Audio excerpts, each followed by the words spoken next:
Hello and welcome to our video tutorial on ISP billing solution.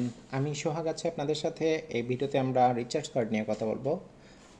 প্যানেলে log in করার পর আপনি recharge card মেনুটা পেয়ে যাবেন। রিচার্জ কার্ড মেনুতে আপনি দেখবেন যে তিনটে সাব মেনু আছে। এটা হচ্ছে কার্ড ডিস্ট্রিবিউটর।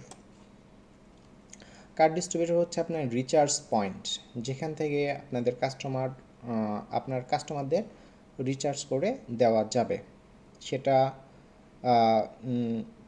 প্রিন্টেড কার্ড হতে পারে, রিচার্জ কার্ড হতে পারে প্রিন্টেড, আবার ডিজিটালি কাস্টমারকে রিচার্জ করে দেওয়া যেতে পারে। কার্ড ডিস্ট্রিবিউটরে একটা ডিজিটাল প্যানেল আছে, আমি সেটা এই ভিডিওতে দেখাবো। আর এই রিচার্জ কার্ড মেনুটা অ্যাডমিন প্যানেলেও আছে, রিসেলার প্যানেলেও আছে এবং সাব রিসেলার প্যানেলেও আছে। সবার জন্য আলাদা আলাদা প্যানেল আছে এবং তারা নিজেদের কার্ড মেনটেন করবে, নিজেদের কার্ড ডিস্ট্রিবিউটর মেনটেন করবেন। আমি অ্যাডমিন প্যানেল থেকে দেখাচ্ছি।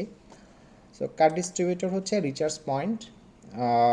আপনি যে দোকান থেকে বা যে লোকেশন থেকে আপনার গ্রাহকদের রিচার্জ করা সম্ভব, সেই লোকেশনে আপনি ব্যানার ঝুলে দিতে পারেন যে আপনার কোম্পানির নাম, এখানে ইন্টারনেট রিচার্জ করা হয় বা প্যাকেজ রিচার্জ করা যায়।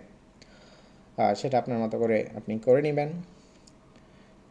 আমরা যেমন দেখতাম যে ফ্ল্যাগজি লোডের দোকানে ব্যানার ঝুলানো থাকতো, এখান থেকে ফ্ল্যাগজি লোড করা যায়, গ্রামীণ ফোন, বাঙালি, হোয়াটএভার।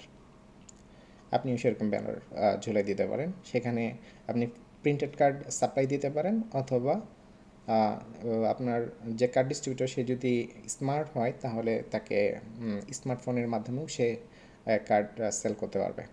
সো সেটা কীভাবে করতে পারবে সেটা অবশ্যই আমি এই ভিডিওতে দেখাবো। সো চলুন আগে একটা ডিস্ট্রিবিউটর অ্যাড করি। ডিস্ট্রিবিউটর হচ্ছে নিউ ডিস্ট্রিবিউটর। ওকে, মোবাইল নাম্বার দিলাম, একটা নাম্বার। প্রিপেড বা পোস্টপেড দুই ধরনের অ্যাকাউন্ট আছে। প্রিপেড মানে হচ্ছে কার্ড ডিস্ট্রিবিউটর আগে আপনাকে টাকা দিবে, পরে সে কার্ড সেল করতে পারবে। মানে তার অ্যাকাউন্টে ব্যালেন্স না থাকলে সে কার্ড আসলে সেল করতে পারবে না। সে প্রিন্টেড কার্ড হোক কিংবা ডিজিটাল হোক, ওই কার্ড কিন্তু রিচার্জ হবে না ওর প্যানেলে ব্যালেন্স না থাকলে। ইমেল অ্যাড্রেসটা হচ্ছে ডিজিটাল প্যানেলে লগ ইন করার ইমেল অ্যাড্রেস। আমি ডিস্ট্রিবিউটর দিলাম 8@gmail.com। এই ইমেল অ্যাড্রেসটা যে ভ্যালিড হতে হবে এমন কোনো কথা নাই, মানে ইমেলের ফর্ম্যাটটা ঠিক রাখতে হবে। পাসওয়ার্ড আপনি লগ ইন করার জন্য একটা পাসওয়ার্ড আপনি সেট করে দিতে পারেন।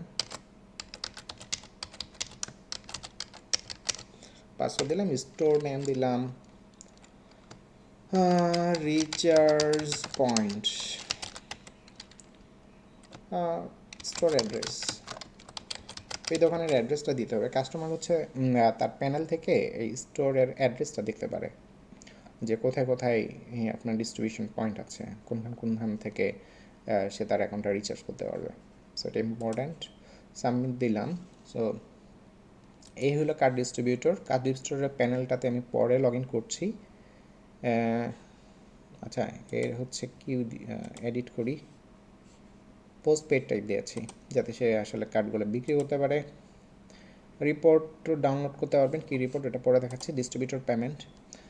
ডিস্ট্রিবিউটর পেমেন্টটা হচ্ছে এই যে আপনি কার্ড ডিস্ট্রিবিউটর ক্রিয়েট করলেন, তার সাথে তো আপনার একটা ফাইন্যান্সিয়াল ট্রানজ্যাকশান থাকবে, সে আপনাকে টাকা দিবে, সেটা প্রিপেড হোক বা পোস্টপেড হোক। যখনই সে আপনাকে পেমেন্ট করবে, আপনি এই ডিস্ট্রিবিউটর পেমেন্টে গিয়ে নিউ পেমেন্টে গিয়ে ডিস্ট্রিবিউটরটা সিলেক্ট করবেন। সো আমি তাকে ধরে নিলাম যে সে আমাকে 100 টাকা দিয়েছে, আমি এটা সাবমিট করে দিলাম, ঠিক আছে। এভাবে দিবেন। সামারি রিপোর্ট, ডাউনলোড রিপোর্ট এগুলো আছে, এগুলো একটু দেখে নিয়ে easy. Recharge card.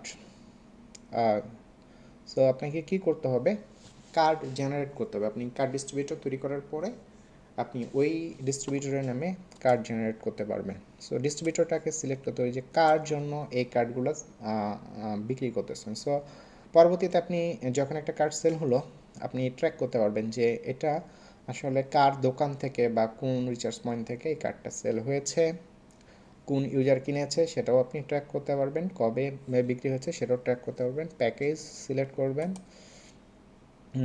Hotspot PPP আলাদা করে দেওয়া আছে, আমি পিপি হটস্পটের জন্য ক্রিয়েট করব। কমিশন পার কার্ড, একটা কার্ড সেল করার জন্য আপনার ওই ডিস্ট্রিবিউটর কত টাকা কমিশন পাবে সেটা এখানে আপনি বলে দেবেন। এটার সাথে আমি বলতে চাই যেটা যে কার্ড ডিস্ট্রিবিউটরের নামে যদি কোনো কার্ড জেনারেট করা না থাকে তাহলে কিন্তু কার্ড ডিস্ট্রিবিউটর প্রিন্টেড কার্ড তো আসলে পাবেই না, মানে কার্ড জেনারেট করা না থাকলে তো সে তার নামে কোনো কার্ড প্রিন্ট করতে পারবে না, ডিজিটালিও কোনো কার্ড সে সেল করতে পারবে না। কারণ হচ্ছে সে কত টাকা কমিশন পাবে কার্ড না থাকলে সেটা আমরা বুঝতে পারি না। সো তার নামে আসলে কার্ড থাকতে হবে। আমি বললাম যে হ্যাঁ, সে প্রতিটা কার্ড সেল করার জন্য 2 টাকা করে পাবে, ঠিক আছে। এখানে বিডিটি আছে আপনার, যদি অন্য কোনো দেশের হয় তাহলে সে অনুযায়ী কারেন্সি চেঞ্জ হয়ে যাবে। কতগুলো কার্ড জেনারেট করবেন, আমি তার নামে 100টা কার্ড জেনারেট করলাম। তার মানে সে প্রিন্টেড কার্ড সেল করুক বা ডিজিটালি সেল করুক 100টা কার্ড সেল করতে পারবে এবং প্রতিটা কার্ডের জন্য 2 টাকা করে কমিশন পাবে। এইটা আরেকবার বলে নিই যে সে ডিজিটাল প্যানেল থেকে কার্ড সেল করুক বা প্রিন্টেড কার্ড সেল করুক অবশ্যই তার নামে কার্ড জেনারেট করা থাকতে হবে। ডিজিটালি সেল করলেও তার নামে কার্ডটা জেনারেট করা থাকা লাগবে অ্যাকাউন্টিং পারপাসে বেসিক্যালি, যে সে কত টাকা কমিশন পাবে সেটা আমি হচ্ছে এই যে আপনি যখন কার্ড জেনারেট করতেছেন তখনই বলে দিবেন এবং সে অনুযায়ী অ্যাকাউন্টিংটা হবে। সে এই প্যাকেজটা বিক্রি করলে সে কত টাকা পাবে এবং আপনাকে কত টাকা দিবে সেই অ্যাকাউন্টিং। এবং আপনি আলাদা আলাদা প্যাকেজের জন্য আলাদা আলাদা কমিশন দিতে পারেন। আমি এই 10 জিবির জন্য 2 টাকা দিলাম, আপনি হয়তো 5 MBPS-এর জন্য আমি 1 টাকা দিব, এরকম, বা 20 টাকা দিব, 10 টাকা দিব, হোয়াট এভার। সো এখানে যেমন ফ্লেক্সিবিলিটি আছে যে আপনি প্রতিটা প্যাকেজের জন্য আলাদা আলাদা করে কমিশন সেট করতে পারতেছেন, এবং অ্যাকাউন্টিংটাও ওইভাবে হচ্ছে প্রতিটা কার্ড যখন সেল হচ্ছে তখন কমিশনটা ওইভাবে সেট হয়ে যাচ্ছে। আমি দিলাম 100টা কার্ড। সো আমি এখন কী করবো, আপনাদেরকে ডিস্ট্রিবিউটরের প্যানেলটা দেখাবো বেসিক্যালি।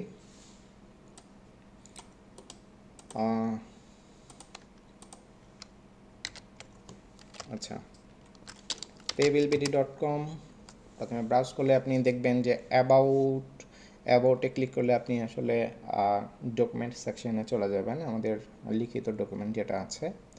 অ্যাডমিন প্যানেল হচ্ছে রিসেলার, সাব রিসেলার এবং অ্যাডমিনে লগ ইন করার জন্য।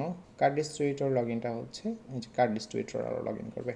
আর প্রথমে যে প্যানেলটা পেয়ে যাচ্ছেন এটা আসলে কাস্টমারের পেমেন্ট। এই মুহূর্তে বাংলাদেশ এবং ইন্ডিয়ার কাস্টমাররা ইউজ করে আমাদের সফটওয়্যারটা তাদের মোবাইল নাম্বার দিয়ে। এটা হচ্ছে কাস্টমার প্যানেল। হ্যাঁ, কাস্টমার প্যানেলটা আমি অন্য কোনো ভিডিওতে দেখাবো। আজকে আমি এই এখন ডিস্ট্রিবিউটর প্যানেলটা দেখাই। ডিস্ট্রিবিউটর পাসওয়ার্ড দিয়েছিলাম একটা,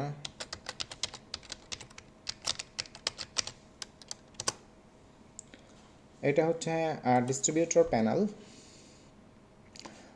তার 100 টাকা আসলে ব্যালেন্স আছে, এখান থেকে অ্যাড ব্যালেন্স করতে হবে। ডিস্ট্রিবিউটর আপনার যদি পেমেন্ট গেটওয়ে থাকে তাহলে ডিস্ট্রিবিউটররা কিন্তু ডিজিটালি বা অনলাইনে পেমেন্ট করতে পারবে, ঠিক আছে। এখানে কিছু কুইক লিঙ্ক দেওয়া আছে, টপ আপ বা পে বিল, recharge history, payment history, change password. So top আপে ক্লিক করলে প্রথমে সে মোবাইল নাম্বার দিয়ে সার্চ করবে, যদি কোনো কাস্টমার থাকে তাহলে সে কাস্টমারটা এখানে শো করবে অটো সাজেশন। তারপরে হচ্ছে সার্চ বাটনে ক্লিক করলে এই কাস্টমারটা চলে আসবে। বেসিক্যালি এর হচ্ছে বিল আছে সেজন্য পে আসছে, but recharge card not found, মানে ওই কাস্টমারটা যে প্যাকেজটা ইউজ করতেছে সেই প্যাকেজের নামে আসলে কোনো কার্ড জেনারেট করা নাই। আচ্ছা, আমি বাকিগুলো দেখাই। রিচার্জ হিস্টোরি মানে হচ্ছে সে যে কার্ডগুলো রিচার্জ করেছে, সেল করেছে বেসিক্যালি, ডিজিটাল প্যানেল থেকে হোক কিংবা প্রিন্টেড কার্ড হোক, সেগুলো এখানে দেখাবে। পেমেন্ট হিস্টোরি, সে আপনাকে যে পেমেন্টগুলো করেছে সেটার হিস্টোরি সে দেখতে পাবে। সিকিউরিটি থেকে সে পাসওয়ার্ডটা চেঞ্জ করে নিতে পারবে তার প্যানেলের। এই হচ্ছে কার্ড ডিস্ট্রিবিউটরের প্যানেল, খুবই সিম্পল অ্যান্ড সেক্সি। আশা করি আপনাদের ভালো লাগবে। সো রিচার্জ কার্ড মডিউলটা আর পরে আমার কথা বলা এখানেই শেষ। আজকে এ পর্যন্তই। ভালো থাকবেন, সুস্থ থাকবেন।